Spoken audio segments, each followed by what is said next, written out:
Dear Sangha, families, friends, and guests, today I will talk about the practice of gratitude and repaying one's parents, otherwise known as filial piety.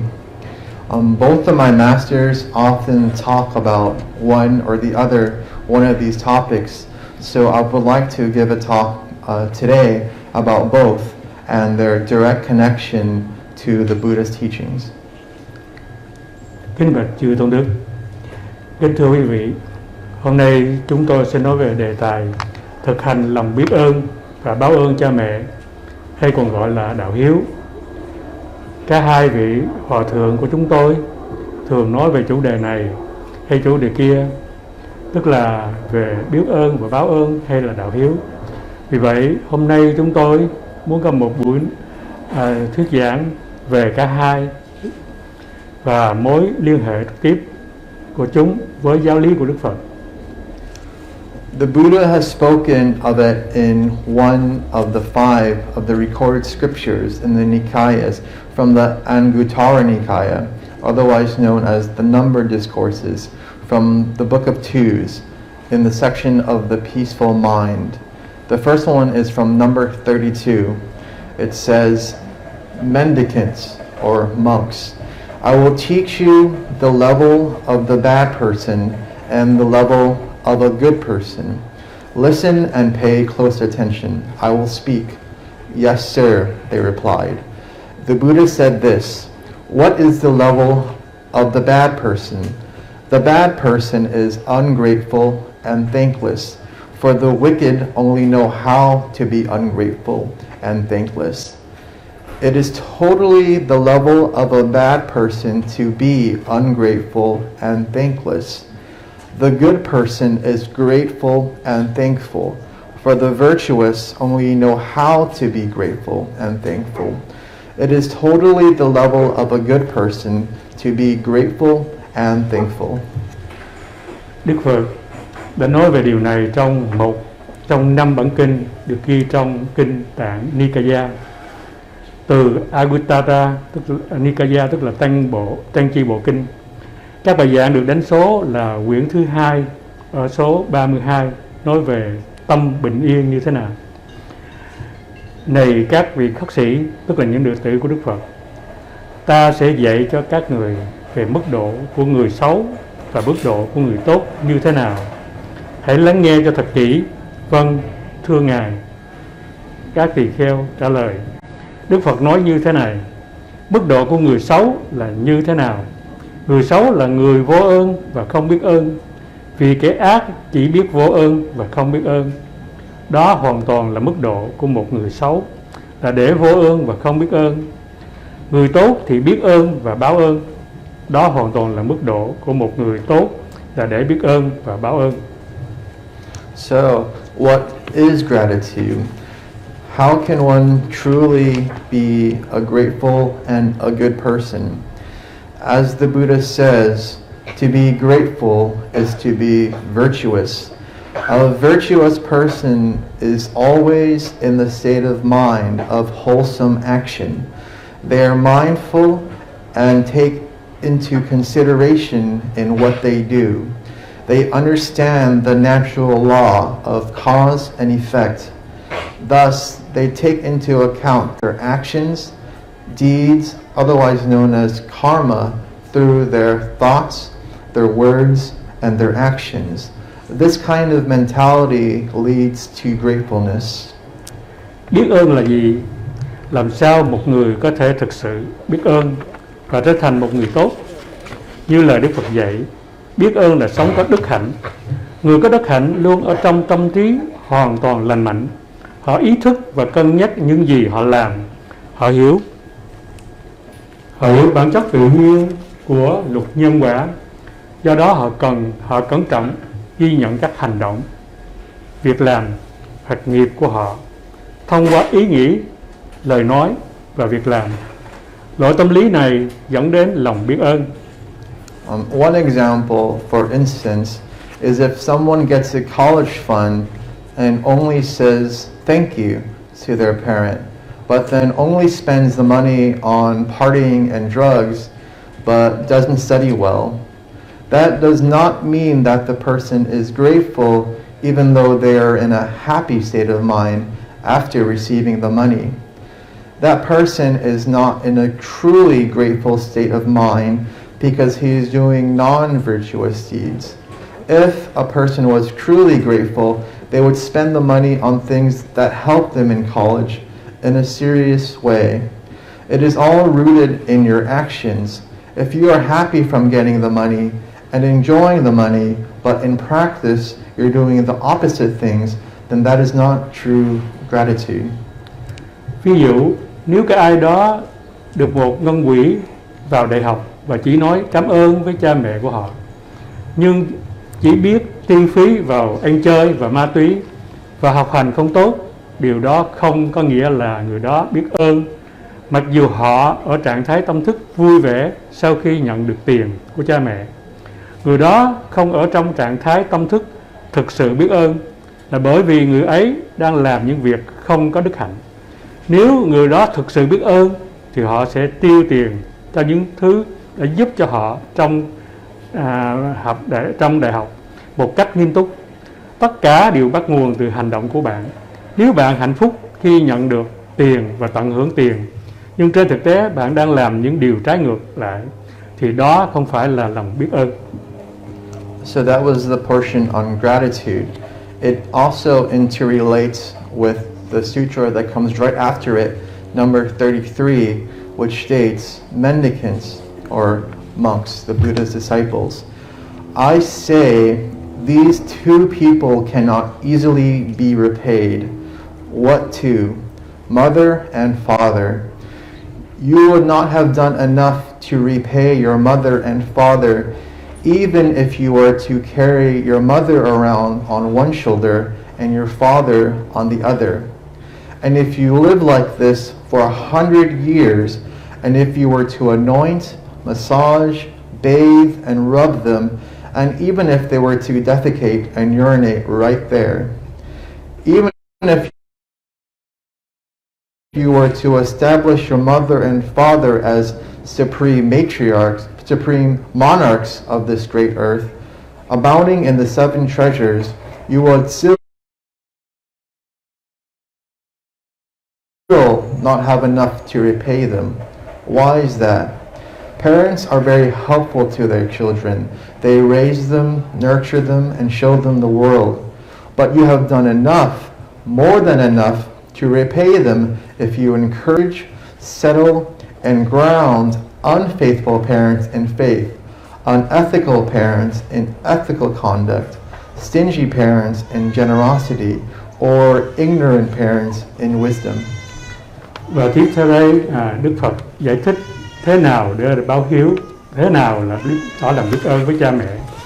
Thì Đức Phật trong bản kinh thứ 2 số 33 là Đức Phật nói: này các vị khất sĩ, tức là những đệ tử của Đức Phật, ta nói rằng hai người này không thể dễ dàng báo đáp được. Hai người này là ai? Là mẹ, là cha. Bạn sẽ không làm đủ để trả ơn cho mẹ, cho cha của bạn, ngay cả khi bạn phải cõng mẹ bạn trên vai này và cha bạn trên vai kia. Và nếu bạn sống như thế này trong suốt 100 năm, và nếu bạn sức dầu, xoa bóp, tắm rửa cho họ, và ngay cả chăm sóc khi họ bị đi đại tiện và hoặc tiểu tiện ngay tại đó, ngay cả khi bạn đã an lập cha mẹ của bạn như là những vị vua tối cao nhất của trái đất này, tặng rất nhiều phẩm vật trong 7 báu vật, bạn vẫn sẽ không thể làm đủ để trả ơn cho họ. Tại sao vậy? Cha mẹ rất tốt đối với con cái. Họ nuôi dưỡng chúng, dạy dỗ chúng và mở mang cho chúng thấy thế giới bên ngoài. Nhưng bạn làm đầy đủ, quá đầy đủ để trả ơn cho họ. Nếu bạn khuyến khích, thu xếp và tạo nên nền tảng cho cha mẹ không có đức tin cho có đức tin, cha mẹ không có đạo đức cho có đạo đức, cha mẹ keo kiệt cho có lòng hào hiệp, hoặc cha mẹ ngu tối cho có trí tuệ. The whole understanding of the second sutra of repaying our parents is established in a much greater perspective, not a limited.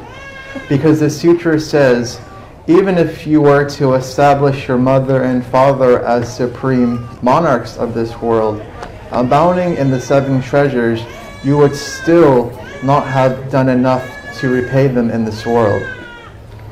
Toàn bộ sự hiểu biết về bài kinh báo ơn cha mẹ thứ hai này của chúng ta ở một góc độ lớn hơn, không giới hạn, bởi vì kinh đã nói, ngay cả khi bạn an lập cho cha mẹ bạn như là những vị vua tối cao nhất của thế giới này và có rất nhiều phẩm vật trong 7 báu, bạn vẫn chưa làm đủ để trả ơn họ trên thế giới này.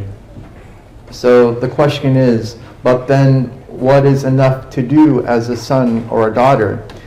The best thing you can do for them is to help them understand the Buddhist teachings, because if they are unethical, greedy, or ignorant in this life, they will suffer from those deeds or actions done presently, but also in future lives to come, or eons and eons, until they finally change their behavior.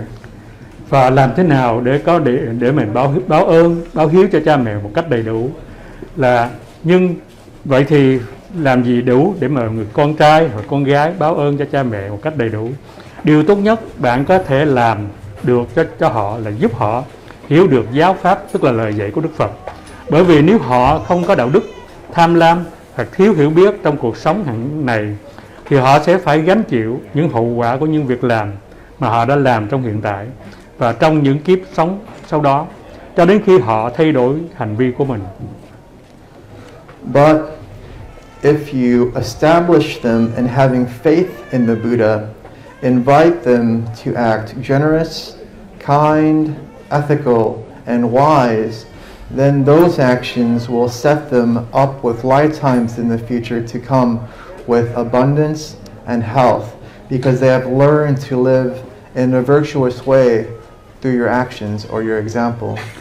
Nhưng nếu bạn giúp cho họ có niềm tin vào Đức Phật, mời gọi họ hành động hào phóng, tử tế, đạo đức và hiểu biết, thì những hành động đó sẽ giúp cho họ có được cuộc sống trong tương lai phồn vinh hơn và khỏe mạnh hơn, vì họ đã học cách sống một cách có đạo đức thông qua những hành động của bạn.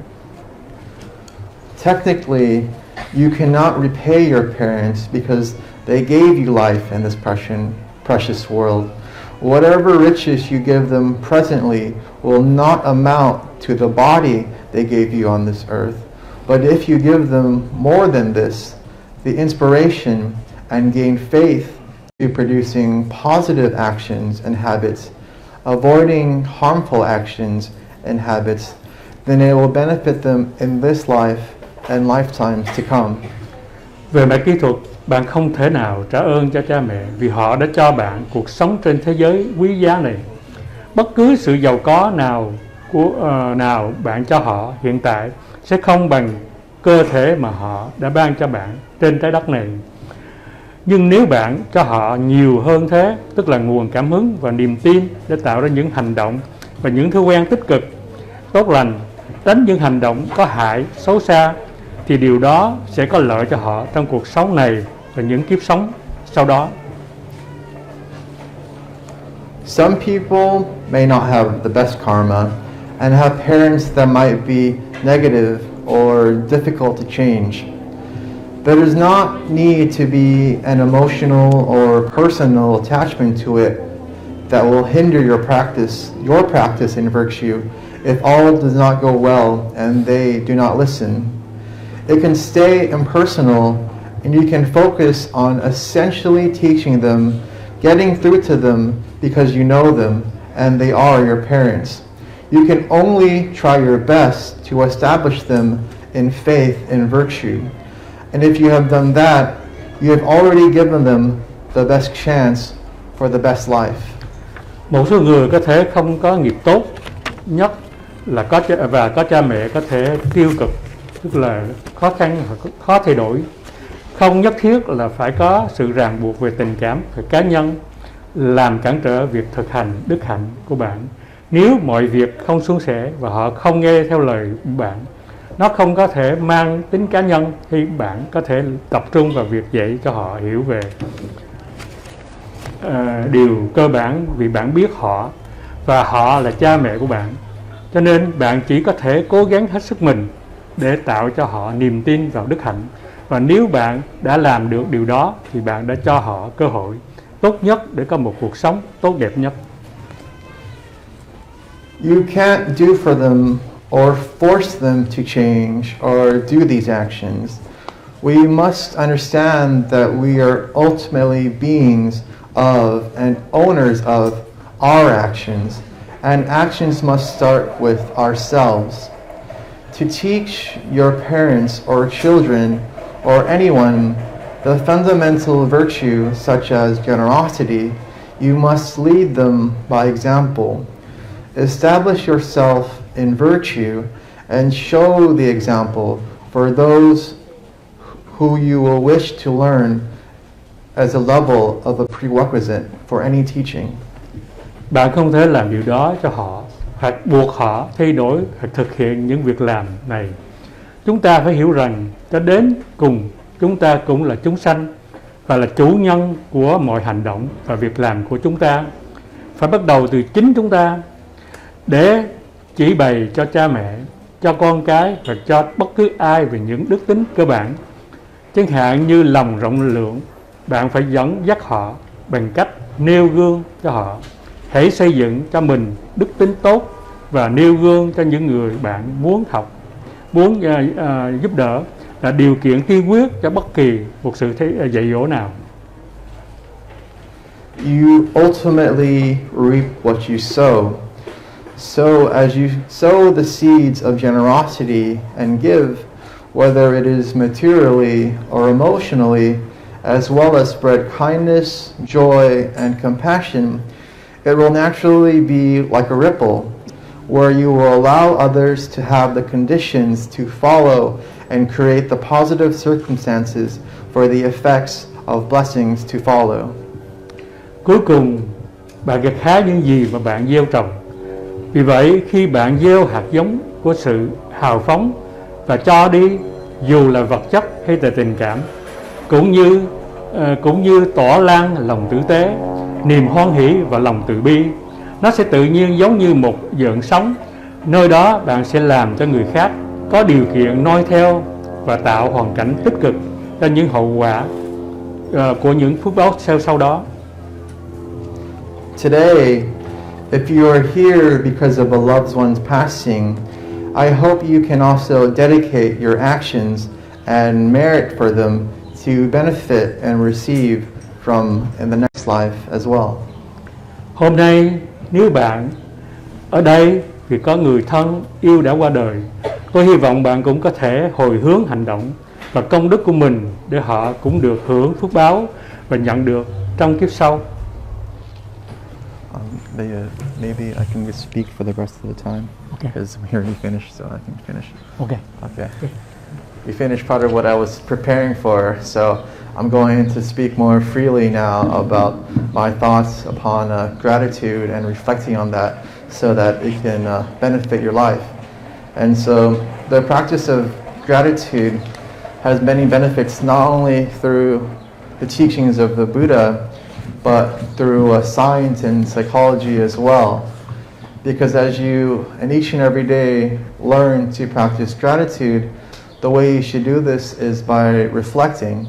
You reflect and you understand all of the positive things that happened to you, the things that gave you life, your parents, the things that sustain you, the clothes that you're wearing, everything is interconnected.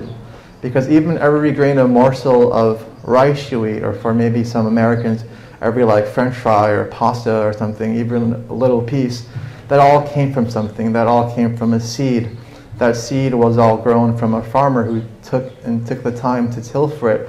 From the farmer, as you understand, through the supply chain, it goes down and down and down. It gets so complicated, and so when we live in a place with so much abundance, such as America, it is easy for us to think about being in gratitude.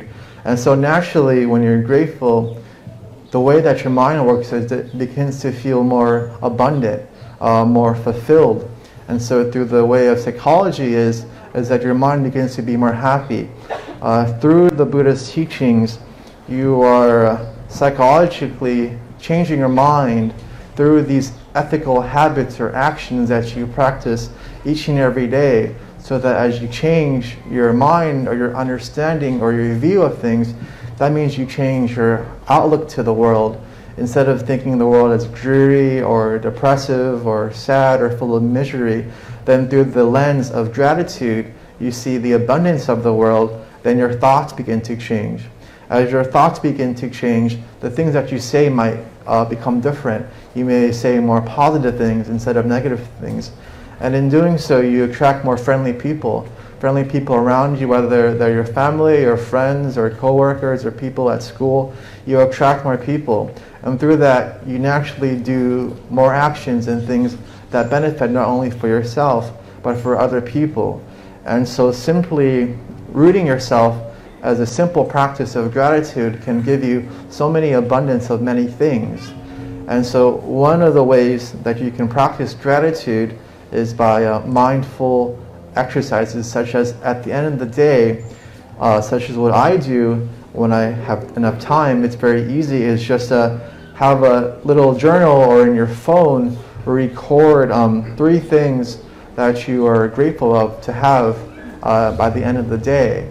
And so if you're at home, maybe you're grateful for maybe warmth from your heater because it's cold, or maybe because you're because you're in a great relationship at the moment, or you have food today, or anything that you may be grateful of, anything small or anything big, it all doesn't matter. As long as you focus your mind into thinking more of those positive things, then through those habits, you'll naturally change your mind. Through those ethical procedures, you can change your mind to the mind of a Buddha or a Bodhisattva, where they practice generosity every day.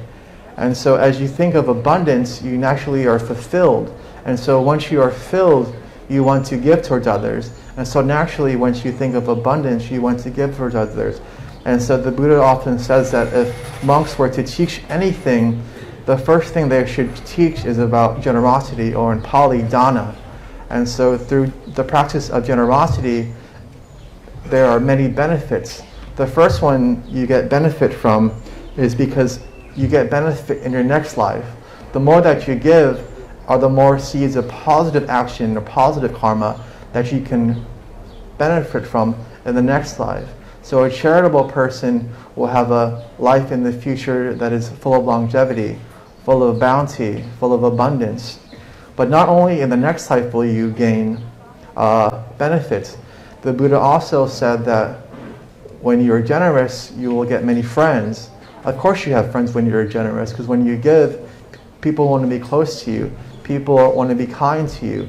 The more you give, you're able to let go of things. And so you're not too attached to things. You're less greedy. You're less miserly.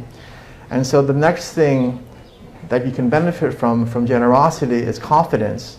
Because whether you're confident in a place full of people who are very rich or people who are very skilled, or any place you'll be a confident person because you're a person with nothing to hide. You have more to give in society. Many times when we have funerals with people who have an abundance of flowers or abundance of people are attending, are because when they were alive, the person that was alive, they practiced virtue, they practiced generosity. They gave to a lot of temples or charities, or to people who are in desperate need of any material. They gave a lot. But it doesn't necessarily have to be material. You can give your emotional faculties as well. You can always give a smile throughout the day, but of course now we wear masks, so it's kind of hard to give a smile. And so the next thing you can do is just kind of give through your words or through your actions. And so like if you see an elevator closing and someone's about to approach it, don't immediately try to wish for the elevator to close. Try to like open up the elevator so they may go in. Or as you practice these things and you act in a more virtuous manner through the emotion, then people of course will be drawn to you. You will attract more positive friends instead of negative friends. Throughout your life practicing Buddhism, the Buddha often says that it's a great teaching in the beginning, great teaching in the middle, and a great teaching in the end. So as you continue to follow these things, I hope that you can reflect and find time in your own self to read or listen to it from any other method of way, because the internet is a great source. But most importantly, besides understanding it, because virtue and actions is just a word, but you have to bodily commit it, such as today. Many of you are wearing your funeral garments because you're here of someone that has passed away. And so even your action of sitting here, not causing much of a disruption, your mind is focused, you're here to learn more about the Buddha's teaching, is a great action, a great cause that will give not only for you a great effect, but your loved one as well. And so again, I hope that we can dedicate these merits for not only yourself, but for your ancestors and for everyone in this sentient universe. Again, Namo Bổn Sư Thích Ca Mâu Ni Phật.